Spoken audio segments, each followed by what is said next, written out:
Tema de hoje: o que se espera de um discípulo de Jesus? Eu gosto da simplicidade e objetividade de Jesus. Jesus fazia aquilo que era óbvio, claro. Jesus era simples, direto, objetivo. E um dos ensinamentos de Jesus, muitos dos seus ensinamentos mostram que existem algumas coisas que são óbvias, que nós temos que fazer, e são elas que sustentam a nossa vida.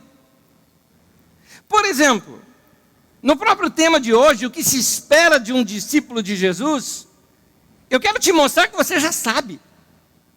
Eu estou aqui hoje para te lembrar, porque é óbvio que um discípulo faz essas coisas que eu vou falar hoje aqui com você.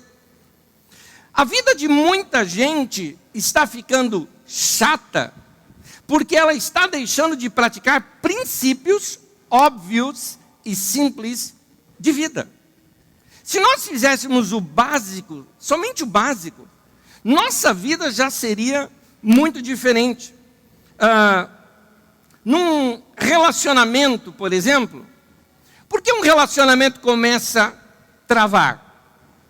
Se você tem um relacionamento com alguém, você é esposo, esposa, por que às vezes no casamento algumas coisas começam a travar, ficar seca, perdeu a graça? Ora, porque você deixou de praticar exatamente aquelas coisinhas simples e básicas que trouxeram você de lá de trás, onde você não tinha relacionamento nenhum, até aqui onde você está no casamento. É só você voltar a praticar as coisas simples e básicas, que aquele mesmo sentimento volta. Aquele sentimento de paixão, do namoro, aquele sentimento gostoso que você tem de desejo pela pessoa, de estar junto com a pessoa, de querer escrever para ela, de querer falar com ela, de querer estar junto com a pessoa, de querer segurar a mão, abraçar, beijar. Estas coisas, elas são consequências de alguma coisa que você plantou antes. Plantou palavras, conversas, sorrisos. Se você deixa de praticar essas coisas simples e básicas, você vai ver que Jesus mesmo usa essa expressão: a casa cai. A casa cai. Deixa eu cutucar mais aqui os casados. Qual a última vez que vocês deram um beijo apaixonado, romântico, daqueles I love you? Hã? Não vai beijar agora aqui.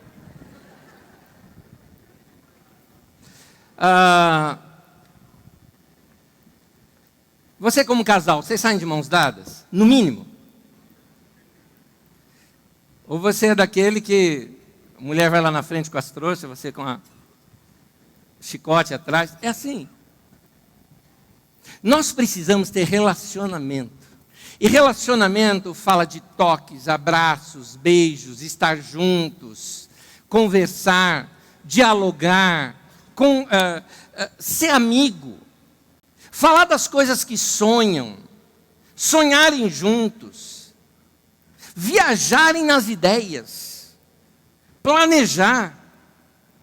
Relacionamento é isso. Relacionamento você fala o que você sente, fala o que você quer e que de repente não tem no momento. Fala do que teve, não para dizer, como era bom, mas para dizer, ei, nós já experimentamos isso, vamos fazer de novo? Vamos voltar a ter aquelas experiências que a gente tinha antes?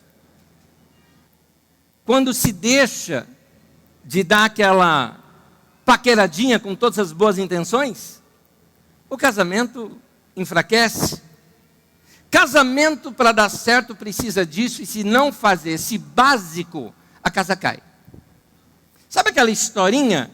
O amor é como uma plantinha, se você cuidar dela e regá-la, ela vai crescer, vai ficar florida, vai ficar bonita, mas se você não fizer isso, ela vai morrer. Todo mundo conhece isso. A questão é, você pratica ou não pratica? Você faz o básico e o simples ou não faz? Isso serve também para relacionamentos de amizade. Amigos são assim. Amigos precisam alimentar sua amizade um com o outro. Conversa, bate-papo, Qual a última vez que você saiu com o seu melhor amigo para bater papo, para conversar, falar das coisas gostosas do coração? Como diz Oswaldo Montenegro, falando da vida em Ré maior. Ou seja, parece que a nossa conversa é uma canção bonita que fala da vida. Trocar ideias, abrir o coração. Se nós não fazemos isso, a amizade vai cair por terra. Viram dois estranhos. Por quê? Porque a nossa vida ela é feita dessas coisas que são básicas para a vida da gente. Texto da Bíblia Sagrada onde Jesus ensina isso. Mateus capítulo 7, versículo 24 ao 29, vocês podem acompanhar o texto comigo, diz assim: portanto, quem ouve estas minhas palavras e as pratica, é como um homem prudente que construiu a sua casa sobre a rocha.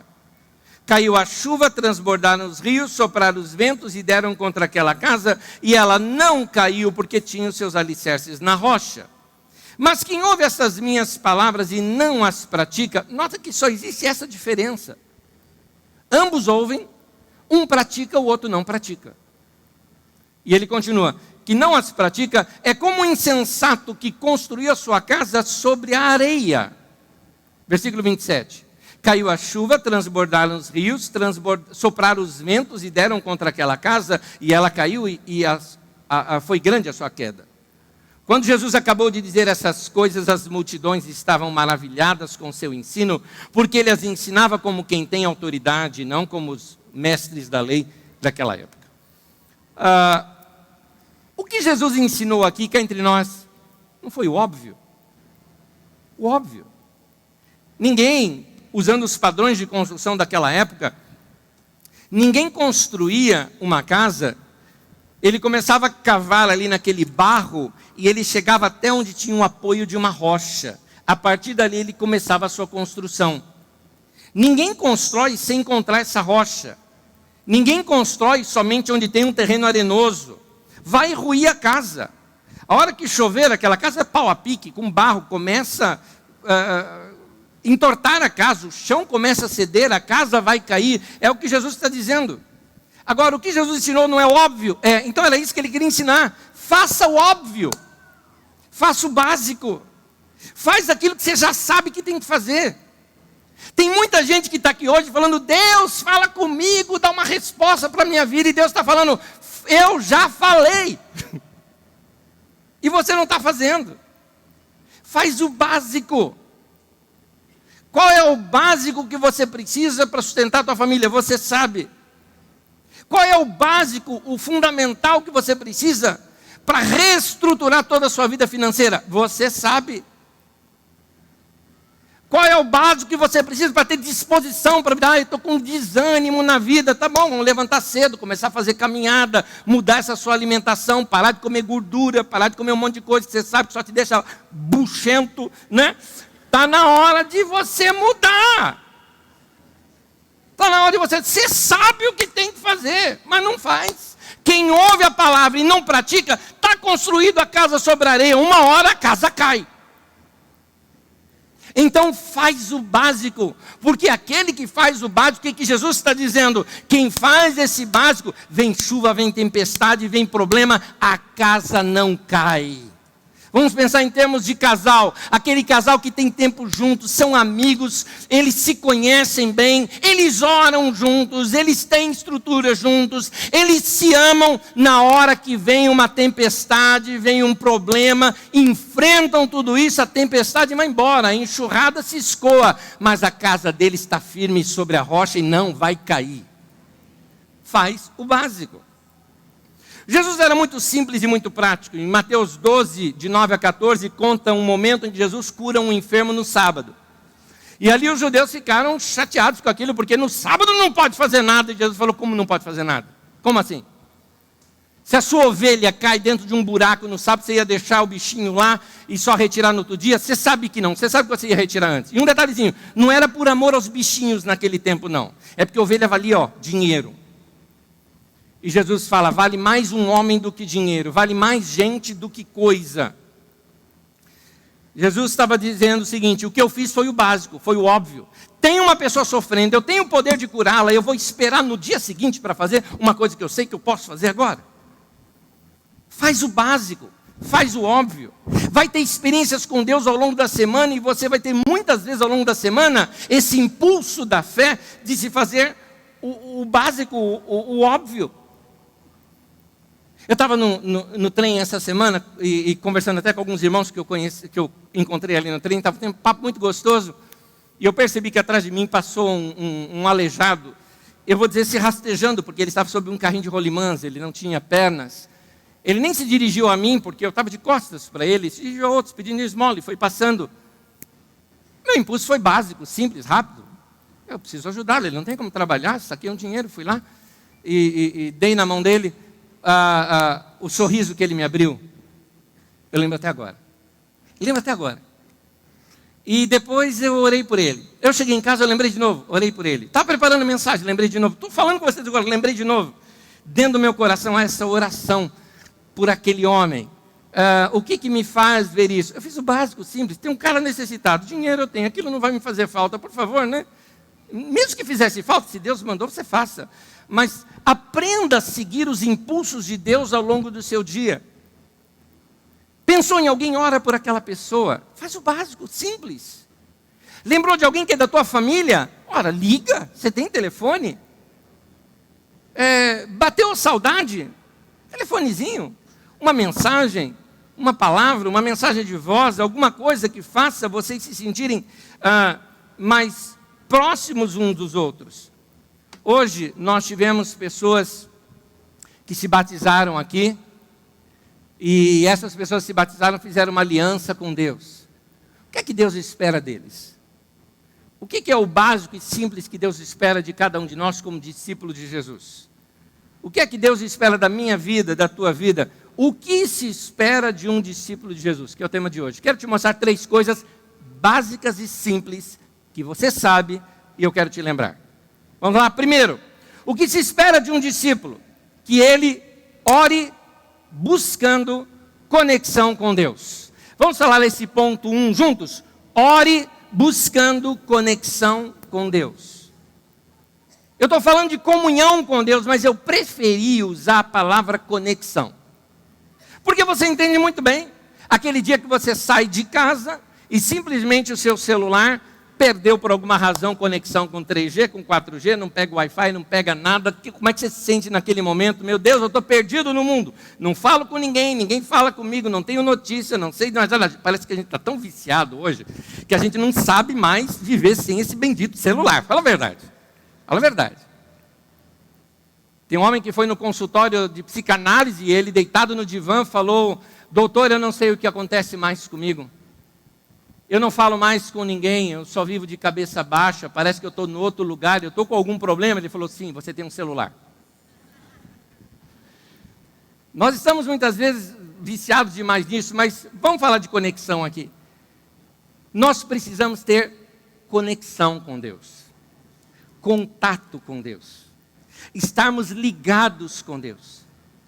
Todas as manhãs, o nosso tempo de oração, como diz no Salmo, eu faço a minha oração e aguardo com expectativa, logo pela manhã.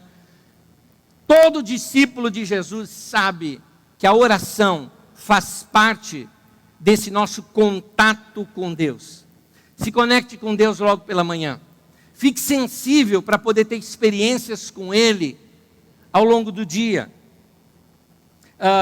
Eu estava andando num lugar, ali ninguém me conhecia, era um lugar no centro da cidade de São Paulo. Eu vi um senhor, que ele parou um momento assim, na rua, ele não parecia estar procurando algo, parecia assim que ele estivesse querendo saber que rumo que a vida dele fosse estar. Simplesmente ele parou. Eu observei, eu fui até ele, e eu disse uma palavra muito rápida ali com ele.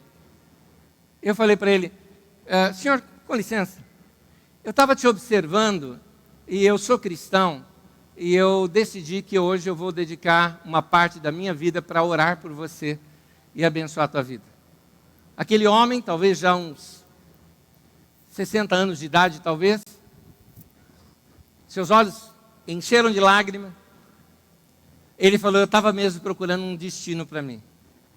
Ele falou, obrigado, meu irmão. Eu também sou irmão, estou na fé. Eu perguntei agora para Deus, eu falei, Deus, o Senhor se importa comigo? E vem você e me fala isso. Eu não troquei nada com ele, eu não troquei correspondência, talvez eu nunca mais o veja na vida. Mas será que dá para você orar todos os dias e ficar sensível para Deus, para ser um canal de Deus todos os dias? Para ser uma voz de Deus para alguém todos os dias? Ore, ore. Na escola de ministérios aqui nós estamos estudando sobre a história dos avivamentos e ações do Espírito Santo no século XX. Na semana a gente estuda sobre um movimento que surgiu na Coreia do Sul, de oração. E ali uma das chaves daquele crescimento da igreja enorme que acontece na Coreia do Sul é a vida de oração do povo. Todo mundo levanta cedo para orar. Algumas igrejas têm reunião de oração às 5 da manhã, com mais de 4.000 pessoas orando. Eles têm lugares de oração ali aos arredores da cidade, como uma montanha de oração, onde às vezes diariamente tem em torno de 10.000 pessoas que estão lá orando. Querido, vá orar, vá se conectar com Deus. Eu tenho certeza que se você fizer esse básico, levantar pela manhã, orar, falar com Deus, você vai ficar mais sensível para ouvir a voz de Deus. Pare ao longo do dia para escutar a voz de Deus, escutar a direção. Dar atenção, parar para ouvir, é um dos melhores presentes que você pode dar para uma pessoa, não é verdade? Não é gostoso quando alguém para escutar você, não somente te ouvir, mas escutar, dar atenção ao que você está falando. Quando você percebe isso, a pessoa está te passando a seguinte mensagem: você é importante para mim. Eu presto atenção naquilo que você me diz. Meus ouvidos estão atentos ao que você fala, porque o que você me fala é importante. Isso é uma das formas de dizer eu te amo. Jamê, o meu pastor, ele conta que numa tribo indígena onde ele esteve, eles não têm o vocábulo para amor. Então, ao invés de dizer eu te amo, eles usam ali a expressão eu te escuto. Eu dou a você os meus ouvidos, eu te escuto. Isso para aquele povo significa amar alguém. Vamos mudar agora o cenário. Você ama a Deus? Então pare para escutá-lo. Pare para ouvi-lo. Deus está falando com a gente o tempo todo. Deus fala com a gente nas escrituras. Aqui no culto, Deus falou no abraço, no cântico, na letra, na comunhão, na mensagem aqui. Deus fala com a gente o tempo todo. Há um cântico antigo que diz assim: nas estrelas eu vejo a tua mão, no vento eu ouço a tua voz. Note, Deus está falando com a gente o tempo todo.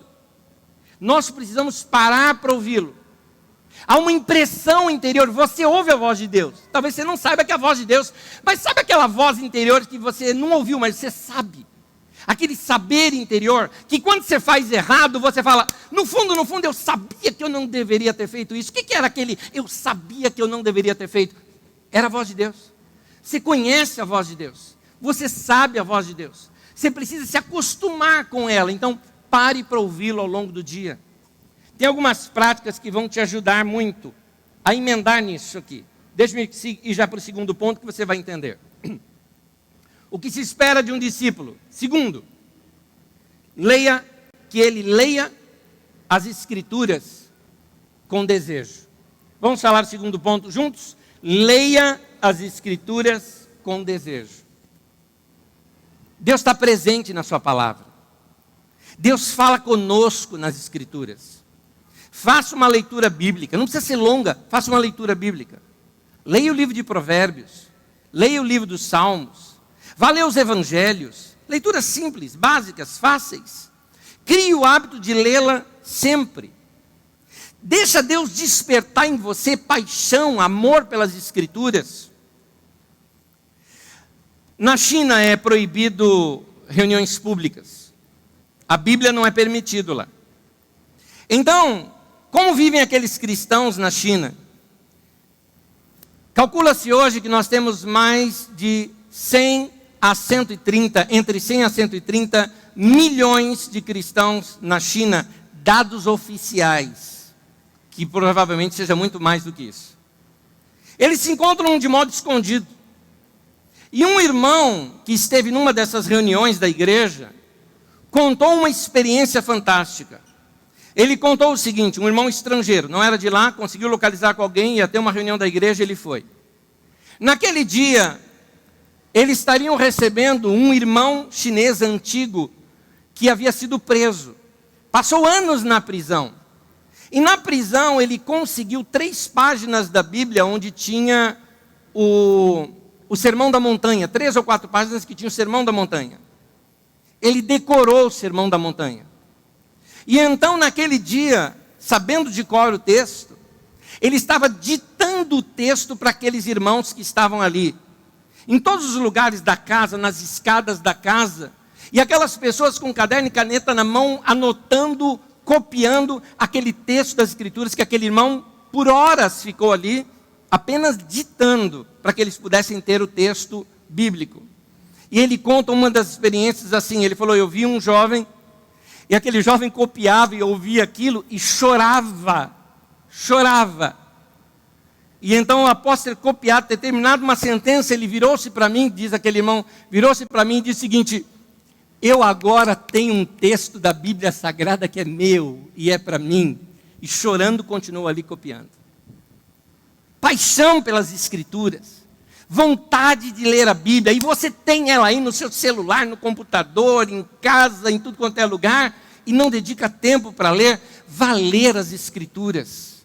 Ao ler as Escrituras, você se familiariza com Deus, passa a conhecer a Deus melhor. Mais do que isso, olha o que as Escrituras vai fazer com você. Salmo 119, versículo 97 até o 100. O Salmo 119 inteiro é um poema da paixão pelas Escrituras Sagradas.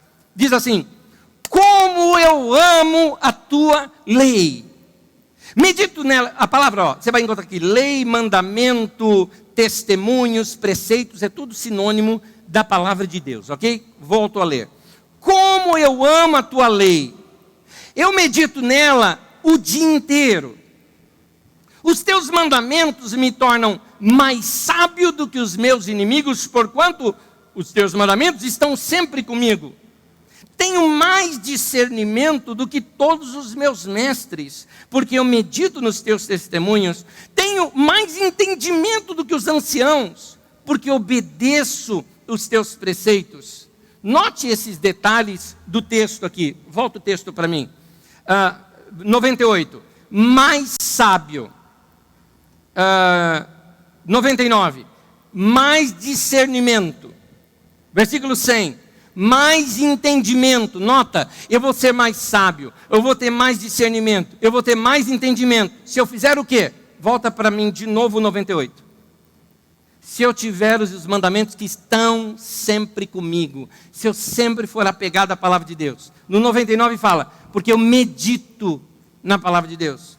Versículo 100, porque eu obedeço a palavra de Deus. Faz isso, meu irmão, e você vai ter o quê? Sabedoria, conhecimento, discernimento, entendimento. Quer ser um homem sábio? Quer ser uma mulher cheia de sabedoria? Quer ser aquela pessoa que sabe tomar a decisão certa? Você sabe que você é hoje fruto das decisões que você tomou no passado. As decisões que você toma determinam o seu futuro, determinam a sua vida. Qual a melhor coisa se não tomar uma decisão com sabedoria, discernimento, entendimento? Como eu posso ter isso? Medita na palavra de Deus. Vai ler a Bíblia, meu irmão. Vai se apaixonar pelas Escrituras. Eu lembro de ter abraçado aqui alguns meninos e meninas se batizando com 12, 13, 14 anos de idade. Eu me batizei com 12 anos de idade. Eu vou dizer uma coisa, aos 12 anos de idade eu já era apaixonado pela Bíblia Sagrada, apaixonado pelas Escrituras Sagradas. Aos meus 14 anos de idade eu já sabia vários e vários textos da Bíblia Sagrada de cor. Eu me lembro que aos meus 16 anos de idade eu cheguei a decorar o livro de Efésios. De paixão, porque eu queria conhecer mais as Escrituras, queria a palavra dentro de mim. Vai ler a Bíblia, meu querido. Vai meditar na palavra de Deus, eu tenho certeza que você vai crescer com isso. Terceiro, o que se espera de um discípulo? Terceiro, que ele cante de coração para Deus. Fala esse terceiro comigo. Cante de coração para Deus. Canta para Deus. Canta. Faz uma música nova para Ele. Nova. Inventa uma. Você vai ver a sua experiência como vai ser gostosa. Canta para Deus uma canção antiga em que ela se torna nova para você. Por causa da atitude de coração na qual você está cantando. Canta para Deus uma canção nova que você aprendeu e que ela está aqui na tua mente o tempo todo. Canta para Deus. Quando nós cantamos para Deus, nós estabelecemos um outro nível de relacionamento com o nosso Deus. É uma nova experiência que passamos a ter com o nosso Deus. Eu quero te mostrar o que cantar para Deus pode fazer com você. Paulo apóstolo, no texto que ele escreveu à igreja de Éfeso, em Efésios capítulo 5, versículo 18 e 19, ele fala assim: deixem-se encher pelo Espírito, ou seja, permita que o Espírito Santo encha a sua vida. Você conhece textos das Escrituras Sagradas falando, e Pedro cheio do Espírito Santo? Ou sobre Jesus, que o Espírito do Senhor está sobre mim. Nós gostaríamos de ser homens e mulheres cheios do Espírito Santo. Paulo apóstolo está mostrando como. Falando entre si com salmos, hinos e cânticos espirituais, e cantando e louvando de coração ao Senhor. Note, não é só cantarolando. Cantando de coração. Põe teu coração na canção que você estiver cantando. Não cante somente. Não é só aquele cantarolar como alguém que está simplesmente acompanhando as últimas frases de um canto. Põe teu coração naquilo. Se derrama diante de Deus com o teu coração. Quando você cantar dessa maneira, a Bíblia diz, você será cheio do Espírito Santo. Canta dessa maneira. Em 1948, um grupo de irmãos reunidos ali no Canadá,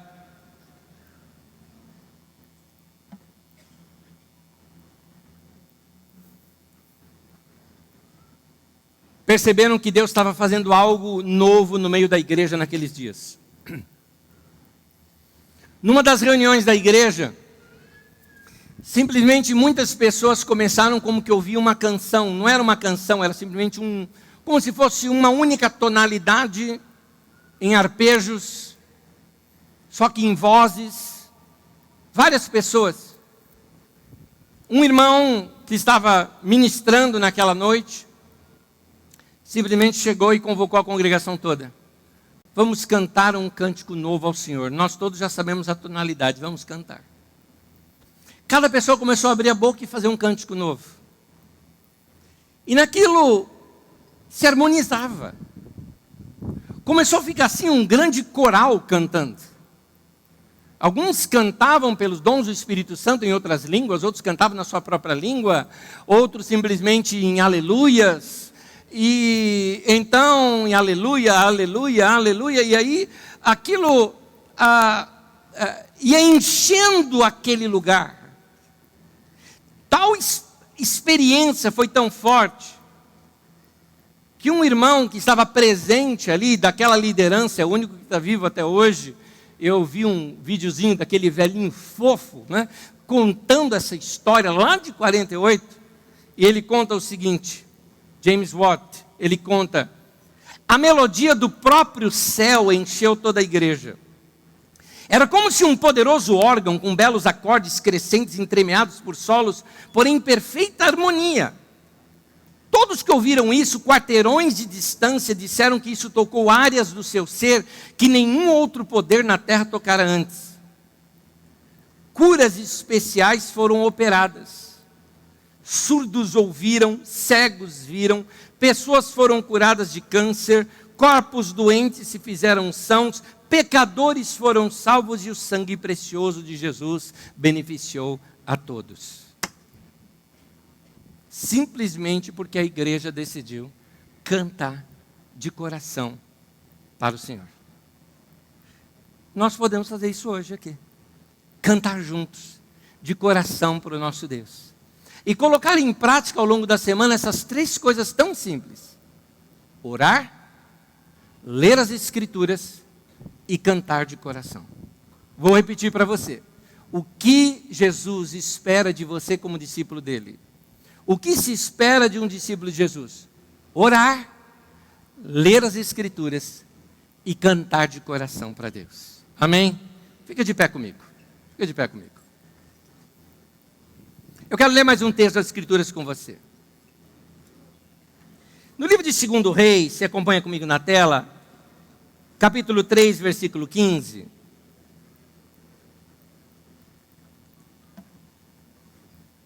O profeta Eliseu precisava trazer uma palavra de direção importante para uma situação vital para a nação. E para preparar o ambiente para ele trazer uma palavra de Deus, o texto diz assim, que Eliseu pediu: tragam-me um arpista, músico. E enquanto o arpista estava tocando, o poder do Senhor veio sobre Eliseu e ele profetizou. Nota esta ligação entre a música e a profecia, entre a adoração e o assim diz o Senhor. Quando nós levantamos nossas vozes para o nosso Deus, adorando o nosso Deus, aquilo é respondido com assim diz o Senhor. Deus fala comigo, Deus fala com você, Deus orienta a nossa vida. A gente o adora e Ele fala. E quando Ele fala, o que acontece? A palavra de Deus: conhecereis a verdade vos libertará. Lâmpada para os meus pés é a tua palavra, ela é luz para os meus caminhos. Vem direção, vem experiências. Há essa relação entre a adoração e a palavra de Deus.